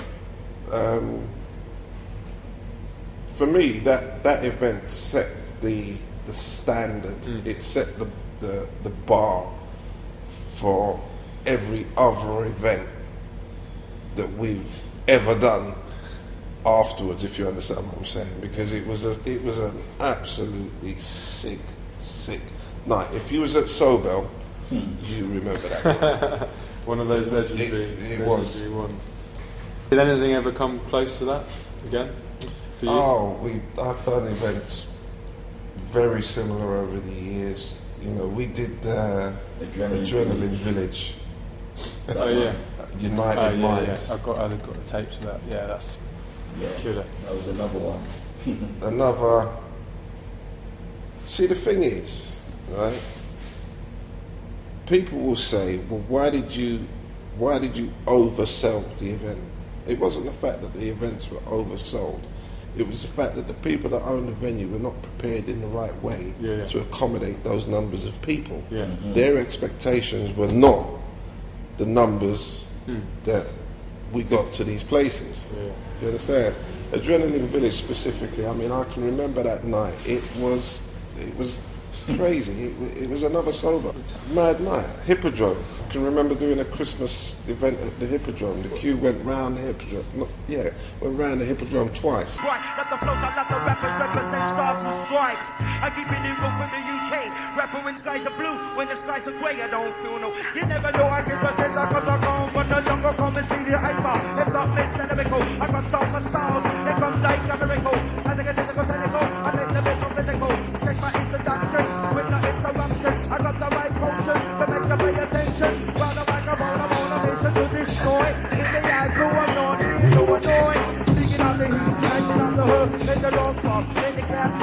sales rapper. DJ Rando's giving it and the iPhone, the bass gun, and the bad boy trigger. Thinking up the spider. No more than we they are. For those who like to dance, break yourself. Coming out to the ladies, we're gonna skip it. And we're gonna see the hyper. Dappa dappa dan, start running down.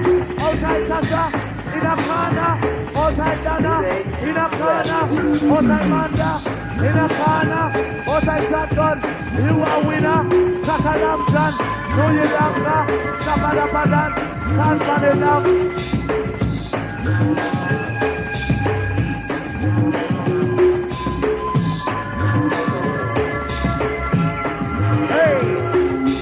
I said, don't get family out. Rock, they do it. It's a little video. I'm not done, no, no, no, the studio. When they get delirious, when they get curious, don't want to get glamorous. Put up an avalanche to us. Look what kind of budget they turn to say, and they know it's yours.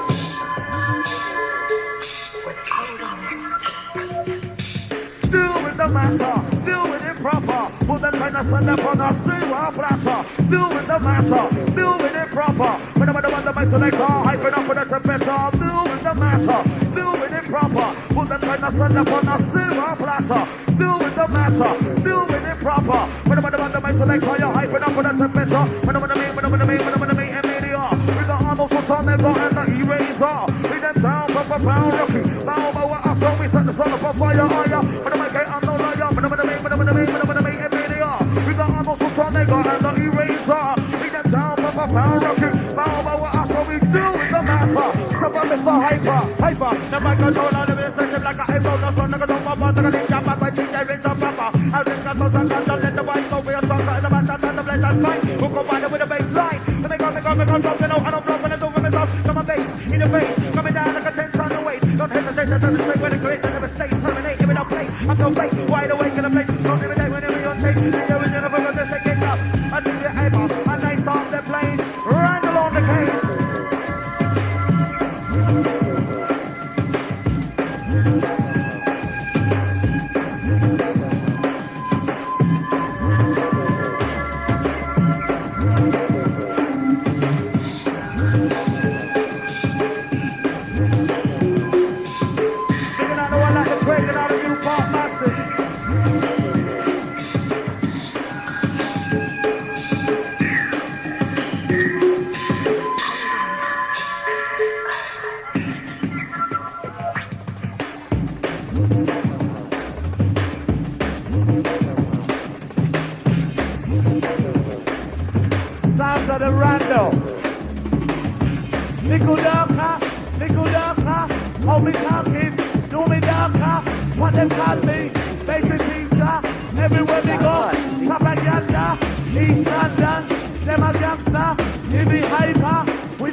Move to the beat, no stop. I'm gonna make it about me wrong. Gonna take it around the clock. Up, gonna beat me up. Move to the rhythm of the beat, no stop. I'm gonna make it about me wrong. Gonna take it around the clock. Get 'em up, get 'em up, get 'em up. Move to the rhythm of the beat, no stop. I'm gonna make it about me wrong. Gonna take it around the clock. Enter with a street fighter. Or you can design arena. Or you can win the fire. Everything you require. Bison on the blanker. Enter through way Vega, Super Nessa. Sega, get 'em up the mind elector. Dial, sonic boom, no smile. Get dancing if you don't mind. It's wicked, it's one of a kind. Move to the beats and never wine. Tongue and deep on the lady. Hyperdy, skippity. When I'm on the move, when I'm on the move, when I'm on the move, the body. What about out of the one again? Living on my mind, I go on pilot.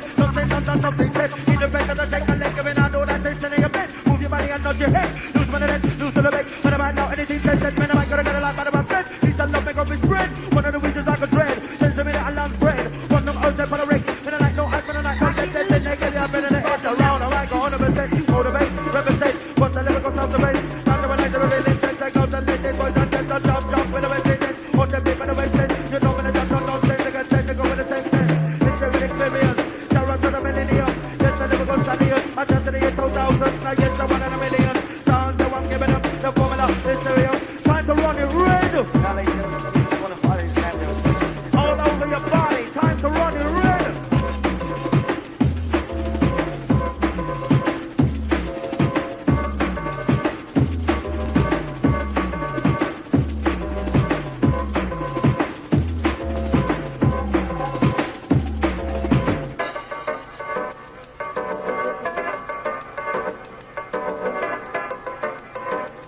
As we roll it on and on to the break of dawn, massive.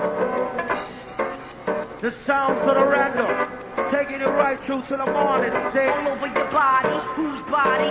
Phenomenal. I can rock a party like nobody. We're digging it, man, man, man, man, missing man, man, man, so man, yo, man, phenomenal. We're digging it, man, man, man, missing man, man, so man, yo, man, phenomenal. No people with the action right now in the session. I wanna hear the reaction, but this bad boy invention. We're digging it, man, man, man, missing man, man, know you and your man, phenomenal.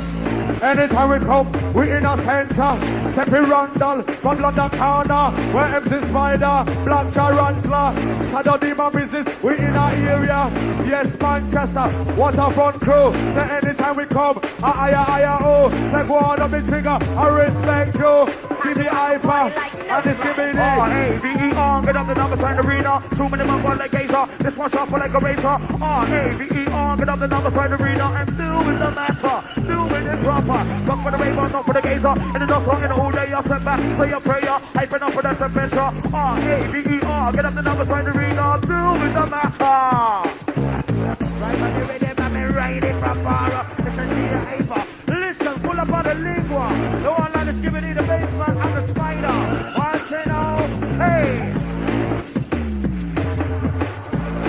As we turn it on in the morning, our boy, turn on the heat. Cause anytime we come, we send me all skip and we because yes, must confess. Randall come up, him are the greatest. He played them tune, good selection. I made the MC them write the version. Well, bad boy business and bad boy gang. You hear the MC, they coming on strong. Send me Randall from East London. But anywhere we go, to West London. Waterfront crew, we big up Nottingham. And Manchester crew, we coming on.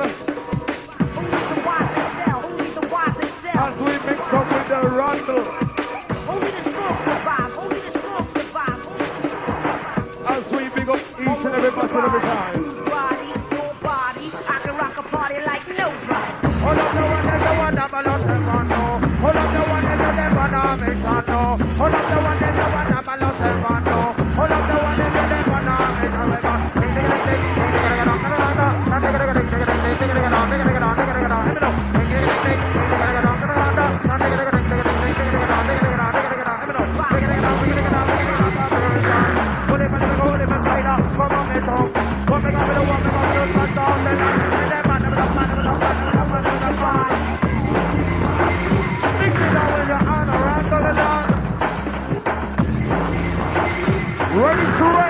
Ready to rave inside our stamina crew.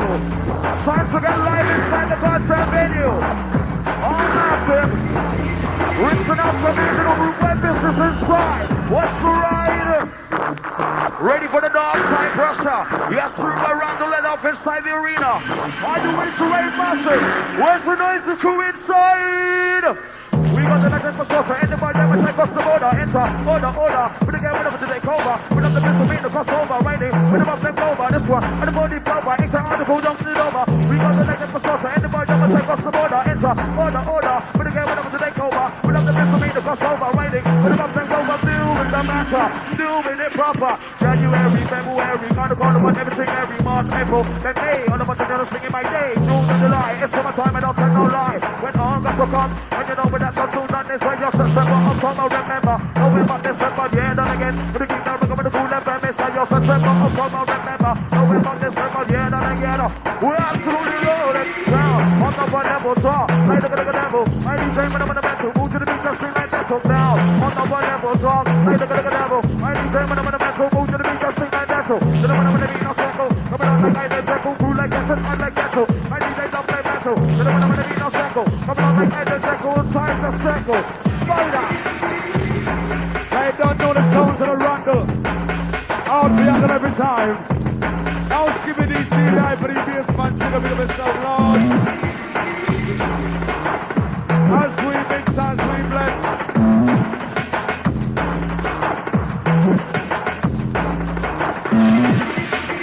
Anytime we come, we ride the rhythm. Bad boy in the house, we say we in a time, you know. Send for me 4 and send for me 9. Anytime we come, we just must be car by car, yes. Bulletproof vest, one randall, there's no contest. We come from the north, we run up here, we mount. No coming in jungle, this guy, we are the rough and scout. Anywhere we go, bad boy business. From the randall, you in a timing. Come see the Iver, you in a timing. Then anywhere we go, no lyrics we are bring. To the chamber, what do we boy? What do you got? Yes, Randall, do the danger. And listen up, the Randall. Article, San Vanilla, 2 veteran. What they call me, Big Nancy Kong. What they call me, basement teacher, propaganda, party rider, couple business, it must be Batwa, Ocean Calva, Salamasuda, Homie Bumper, Rounding Bumper, yes, a cracky, Jamaica, raise up your bum, got your finger, Buddha Judah, raise your finger, Buddha Judah, raise your finger, come in hyper, as a talker. As we roll it on and on, with the big star, Randall.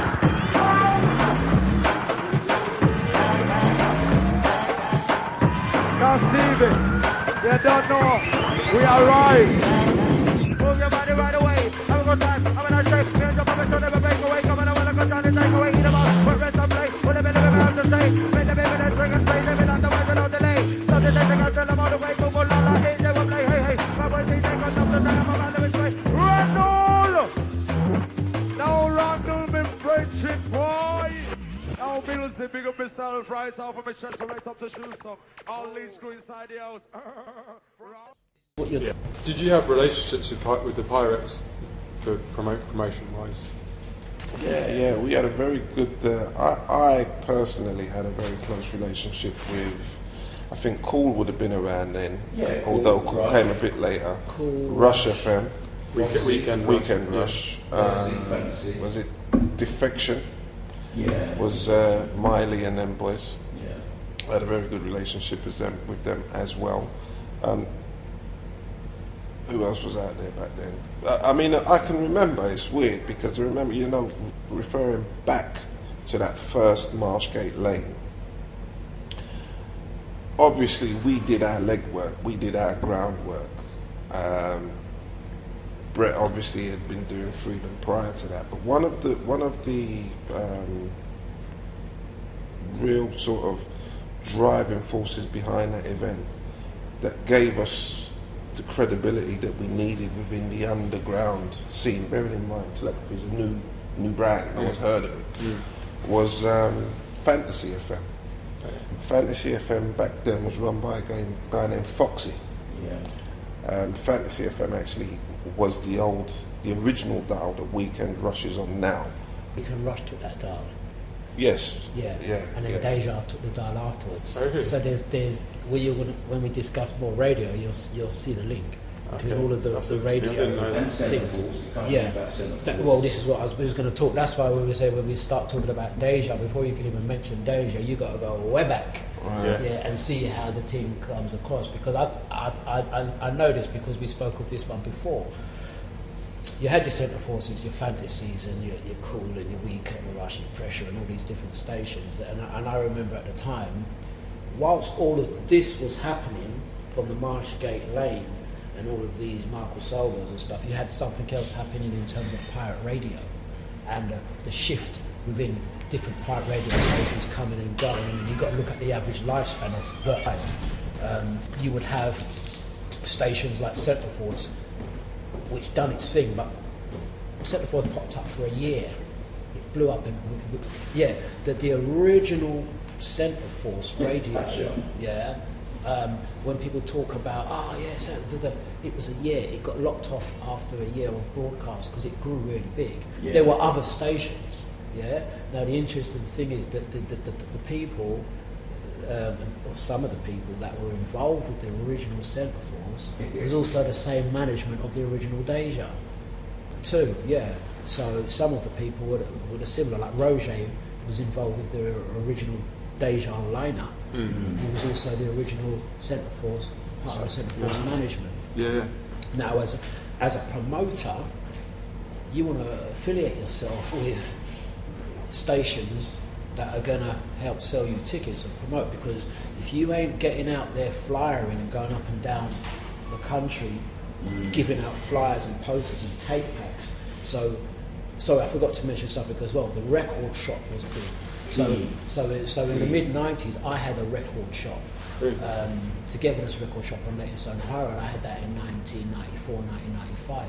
Right. And that's where I officially, really, actually got to meet Kenny and Brett, as outside of being like a DJ, fan of the brand. I would take tickets, sell the tape packs, and all sorts. So you had the record shops and you had radio stations as well. So for me, and I think Kenny will maybe explain it from his own perspective because he was there. There was a keen interest to get involved with radio. And at the time, I mean, Deja started in 1995. As I say, the original Deja management was Laura, Jimmy, Roger, Trevor from Sun City. The original, the first Sun City rave was put on by Deja-Vu FM. It was a garage station. And if you look at like Roger came from Centreforce, and that's how that station started playing garage music, which back then, with respect to the garage DJs, I was one, but garage and that style of music, we used to put that in the room twos of the jungle raves, because again, no disrespect, I used to call it the chill out music. When I do the adverts, it will be like, in the main room we have da-da-da, in the chill out room we have da-da-da-da-da. And to me now, after doing all that, I'd sometimes go and chill out room to catch a little breather. But when I went in that chill out room, you know what, chill out room's alright, you know. There's a couple of like girls in there and like, wow, the chill out room's kinda nice. You know what, you're coming back in main room, no, you're good, I'm gonna stay in this chill out room. What music's this? Who's on there now? That cameraman? Who's on there? You know what happens all the time again? As soon as the man them come in there, stick an MC on it. And that's where we are. So I think at the time, the Deja element came where Telepathy was still going on, but there was a keen interest as a brand for you to get involved with Deja as a thing to also use to promote what was already there. 1000%. By the time I got to Deja, Laura was running Deja, and I think there was something sticky going on with the whole management structure within Deja. And I can remember I spoke to Laura and she said to me, got a station looking for, I don't know if she said to me if she was looking for a partner or I said to her, but I was doing the Wax Club. You had the Stratford Rex. The Rex. So there was a night, Jumpstart. called Jumpstart. So you had the Telepathies, you had all these different events happening at Stratford Rex, which the building still exists. I'm not sure what's inside it. It's a trampoline place. Trampoline. So the Stratford Rex still exists, and that's where you kind of put that, you know what I mean? So yeah, I mean, obviously I'd had experiences of dealing with pirate radio prior to them for marketing. Yeah.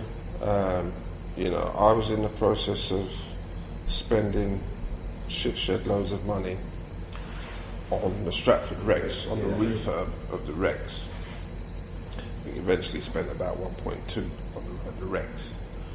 And obviously we needed a marketing vehicle to, you know, establish our credibility, okay, to our market. So the radio seemed like the ideal vehicle to do that, and coincidentally, the management within Deja was a little bit off, sticky, animosity, whatever. Met Laura, as I said, and just thought, yeah, perfect, ideal opportunity to invest in the station, take over the running of the station, utilise the station to not only promote Telepathy, but to promote the Rex, to promote any and everything that we was doing at the time. So really that's how I got into radio, although saying that, what Dlux doesn't know is I was actually a partner in the station even before then, but we just kept it quiet. Yeah.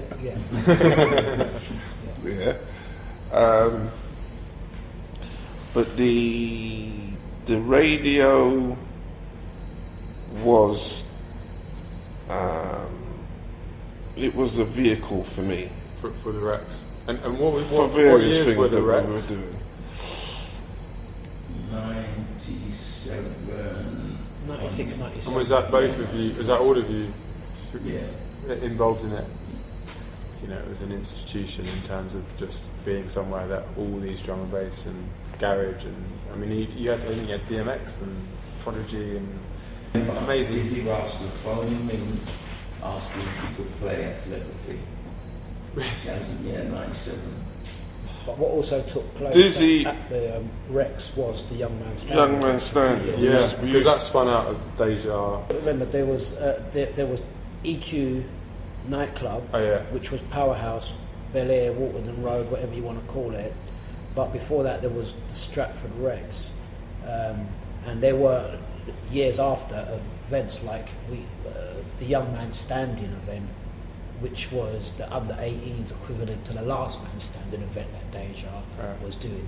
But at the point of Deja's inception in 1995, Deja started as a house and garage station, but with a very strong lineup. Yeah. Because at the time you had the likes of Pied Piper, Mike Roughcut Lloyd, Audley Harrison, the Olympic boxer. He was an MC on Deja. And as I said, Deja was packing out like Deja's launch party, which took place at Powerhouse nightclub in 95, which was EQ, got rebranded as EQ nightclub, and it was packing out venues at such a young age, like within its first 12 months of broadcast, but it had an amazing heavyweight. So it really was, doing its thing from its inception. It may not have always been run the right way, because you've got to remember, a young station is only a year old, a year or two, it's pulling off big events, and some of the management want to go this way, and some want to go that way, and some want to focus on the rave, and some want to focus on the DJing, and then you've got to remember it's an illegal pirate radio station at the time as well, when the rig goes off. So there was a little bit of cross, do you know what I mean? And I think, as you was mentioning before, what Kelly tried to do was try and tighten that up, put a business ethic onto it with the years of experience that he has had doing the events, and try and say, right, okay, you've got a station that's got a shitload of listeners and you're packing out venues, but let's strengthen up the back end to make it more of a, you know what I mean? Yeah, I mean, by the time I got my feet under the table, the station, Laura, wonderful, lovely person, just as a person, really, really cool. But unfortunately, she's a woman in what is essentially male dominated. It was male dominated, and she was struggling with the management of the station at that time. Although the station in itself had legs, it had a lot of credibility, but it didn't have any structure as such. And I felt like, that's what I could bring to that equation, which I did. But for me, you've got to remember, I'm young and I'm enthusiastic and I've got that energy. Do you understand what I'm saying? So, I can give that the time, effort and energy that it needs. And thankfully, there were people on the station, like-minded people on the station that could see the potential, Dlux and Floyd and P Money there was Mike Piper, Floyd, Wayne Pasha, Wesley Two Play, Munchie, Checkers. It was, for you got to think now. So what Kenny essentially had was he had events, and this is where we started to work more closely together.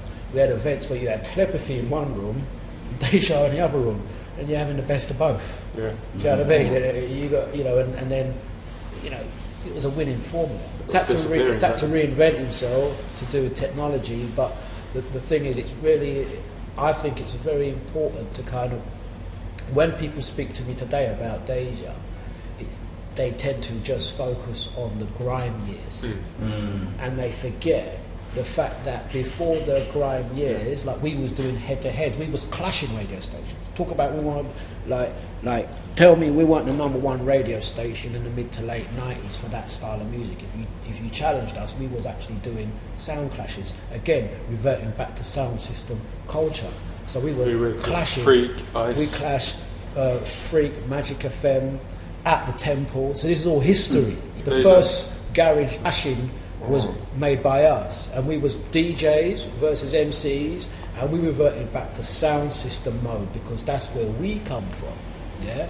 But we was doing all that before 2000, before it wasn't grime then, it was still very much dance music, garage music. Now we as ex-jungle producers, we're making garage music now, but our garage music is taking everything that's come before us, from the reggae, the soul, the funk, the jungle, and whenever we take a music, we put our spin on it, and that's what you now see towards the end of the noughties into the early 2000s. But there was a whole period that doesn't really get talked about. It went rave, jungle, garage grime, but there was actually bits in between that actually took place. And it's a bit annoying, to be honest with you, because I felt like at the time I inherited one of the premier pirate radio stations on air at that time. And we went through a long period of time where we were smashing it. Numbers, audience. Raves. I mean, we did an event that is completely forgotten about. I've not heard anybody really mention it or talk about it. But we did an event called Last Man Standing in Barking. Legends Nightclub that ran weekly on a Friday for... It was a while, man. We run that consistently every week. Big up Randy C. and those guys, I mean, have to mention Randy C. Got to mention Randy C. Got to mention Fatal. But that ran for forever, and I can count the number of nights that event wasn't busy on one hand. And everybody that was in the garage industry at that time passed through that club. Spoonie,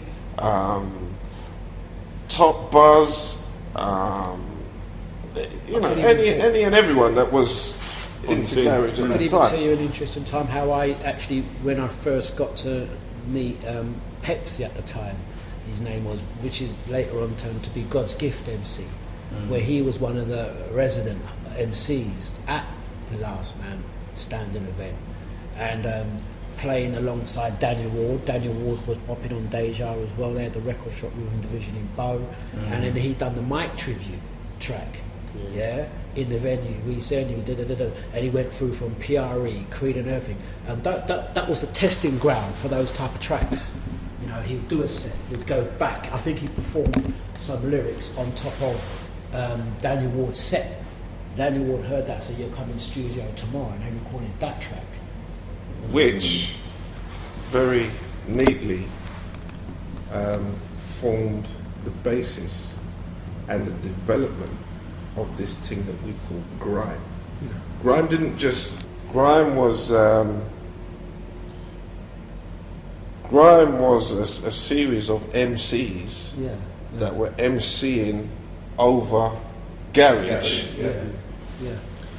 That all probably were influenced by Telepathy from sort of jungle days as well. I'll tell you where it... Sorry, Brett. No, sorry. I'll tell you where Sorry, the garage thing, I don't know whether Dlux has mentioned, because the garage thing, to all intents and purposes, for a very, very long time was poor relation to drum and bass.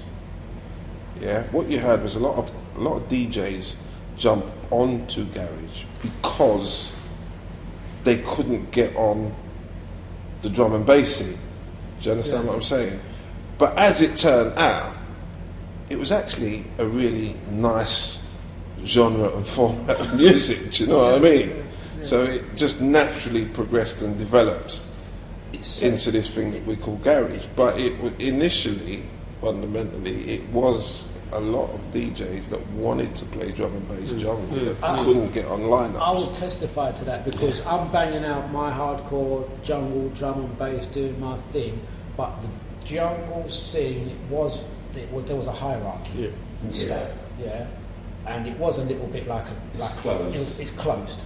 So the best you can aim for is, if you're not one of the lucky 30 or 40 that get a show on your call or your whatever station it is, then you go to the next tier of station, which would be Pressure FMs and stuff like that, and Rude FMs and stuff. You're doing your thing, but your name, you're a long way off your name appearing at the top of a bill for your telepathies. Let's be real, yeah? As much as I love these two as my brothers, they ain't putting me anywhere near the top. But this is where it's gone full circle now. But because it's funny, because I was sorry to cut you, go on, carry on. But what happened was, as I stepped out of the jungle room and went into what we knew it as then was the chill out room, and I'm like, this sounds all right. I'm going to stay there for a little bit, and I'm hearing a little beat, and I'm hearing a dun dun dun, and I hear, who's the bad man, who can draw, and I'm like, you know what, I can make that beat because I'm a producer, see. But my garage that I make doesn't sound like your Todd Edwards, Grant Nelson type 444. When I make my garage, it sounds like Slow Down Jungle, because that's where I come from. And then the garage went from being a kind of like a 4/4, nice and right records, Todd Edwards, boom, boom, boom, to a kind of like a two-step. And a classic example is when one of the jungle producers I used to engineer for, Persian Prince, came to me, wanted me to finish off a track. He said, "This is garage," and I said, "Brother, we don't make garage, we make jungle." And he said, we finished the track. That track was Dangerous by Same People, which to me, when I recorded it and gave it to him on that, he says, "You want to release it?" I said, "Brother, that's slowed down jungle." I mean, even the sample, he got the sample from Chrome and Time license track, and I was like, this ain't garage, you want to hear garage? Garage is like I can show you garage, look, Grant Nelson, he makes garage, this ain't that. But it blew up because there was a lot of DJs and producers, I guess, like me, that weren't getting through the jungle door. You could get to a certain, so we create our own lane. So we created our lanes, and people like ourselves created a lane within garage, and that was your speed garage and your two-step garage and all these other elements, and then it suited the MCs. Many of those MCs that jumped on the garage in the late 90s were people that were banging, some of them successfully, but banging on the door of the jungle drum and bass scene. And the same thing happened within garage. Garage got to a certain point in the late 90s where it had its top dogs, and we're sticking to this. And you know what the guys underneath us done? You're not letting us be on your event, or we're going to create our own event.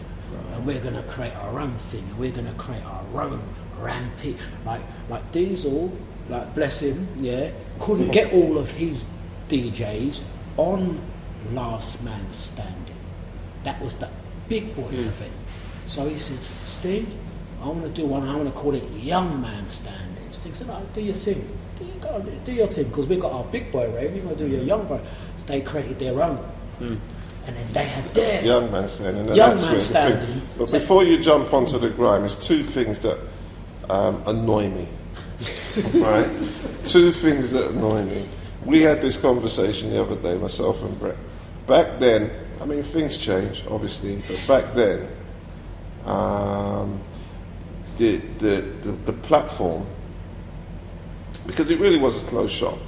You understand what I'm saying? The drum and bass jungle scene. Notoriously. Yeah.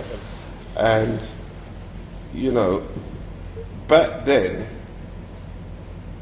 if you was a DJ or an MC, yeah, you'd be tripping over yourself to get on our platform to promote yourself and give yourself credibility. Yeah? Now, in modern times, it's complete other way around. You're going to struggle to get a name brand DJ to play on your event, to fill your event. Do you understand what I'm saying? It's complete arse to face now to when it was then.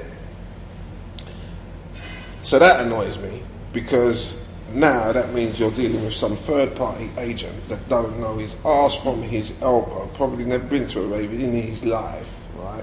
Dictating terms to you, you understand what I'm saying, and to all intents and purposes can seriously affect the outcome of what you're doing. So it's almost like all the creativity, you know, we spoke earlier about the ads, about the MCs, about the DJs, about getting the vibe and the ingredients right. Do you understand what I'm saying? That's all gone. Do you know what I mean? It's the personal relationships as well, isn't it? You know, all part and then exactly. You know, the personal likes and dislikes, and I'm not going to play for you because you understand what I'm saying? So it's all kind of turned to shit, corporate shit, in that respect. Yeah, which is what really annoys me about the modern day rave scene. So that's one thing. Yeah. The other thing is, as I said, just in relation to Deja-Vu. And people constantly referring to just the grime era of Deja-Vu, when Deja-Vu was so much more.